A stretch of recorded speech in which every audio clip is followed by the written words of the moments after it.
Salut à vous les amis, j'espère que vous vous portez bien, j'espère que ça va chez vous. Alors aujourd'hui, ça fait un moment que je suis un peu occupé pour publier, mais comme toujours, on trouve toujours le temps pour venir et puis pour partager un message avec vous et surtout continuer à motiver les troupes en fait.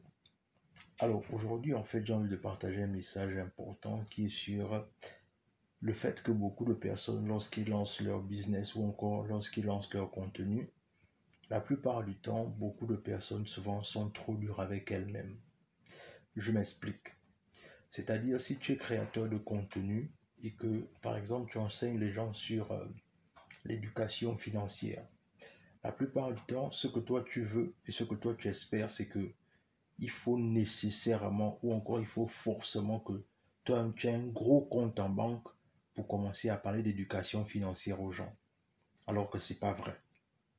Le truc, c'est que ce qu'il faut que tu comprennes, c'est que celui qui n'a pas la connaissance par rapport à celui qui a la connaissance sont à deux niveaux différents. Ça veut dire que celui qui a la connaissance est l'enseignant de celui qui n'en a pas.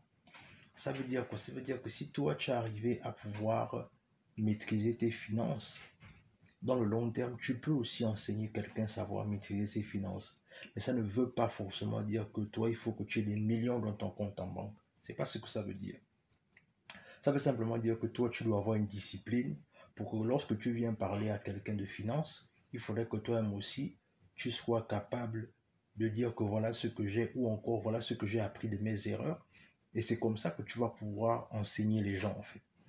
Et je vais encore aller plus loin. Ce phénomène également se rencontre avec les gens qui font dans le coaching, notamment ceux qui sont dans le mariage.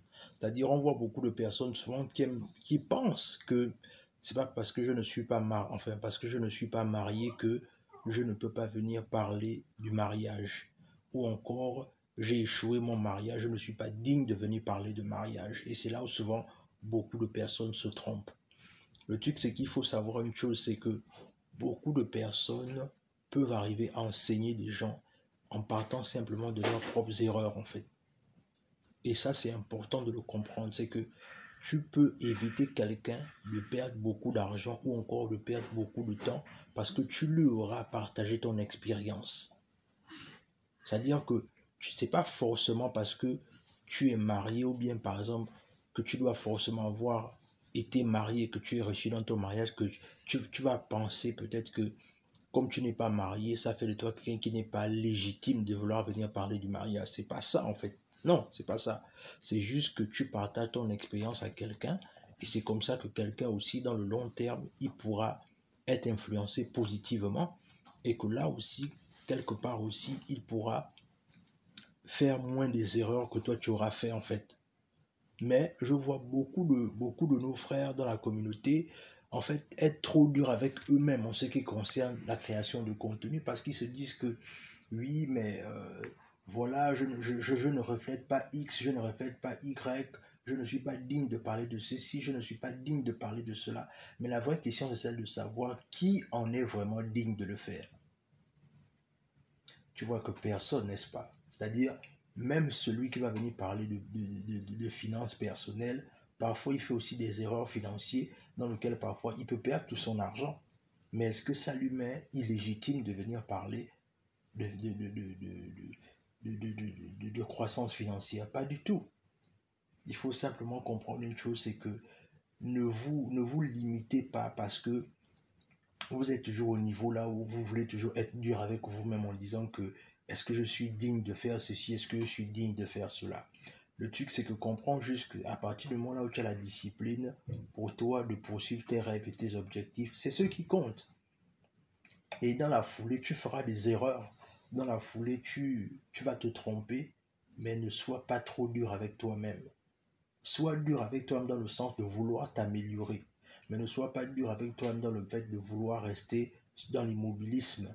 Et puis après, tu vas commencer à trouver des excuses dans lesquelles si je n'ai pas eu à faire ceci, c'est parce que cela. Donc, tu n'as pas besoin d'en arriver là en fait. Et je voulais vraiment partager ça avec toi parce que le but ici, c'est que les gens comprennent la nécessité de se lancer dans l'infoprenariat. Et pour que les gens se lancent davantage dans l'infoprenariat, il faudrait que les gens comprennent que chaque personne, à partir du moment où il se sent à l'aise dans un sujet, est capable d'enseigner quelqu'un d'autre dans ce sujet. Dans tous les cas, je voulais vraiment partager ça avec toi et te dire que tiens bon, persévère et peu importe tes objectifs, à partir du moment où tu ne lâches rien et que tu restes déterminé, tu finiras forcément par réussir. Parce que Dieu se souvient toujours de ses enfants.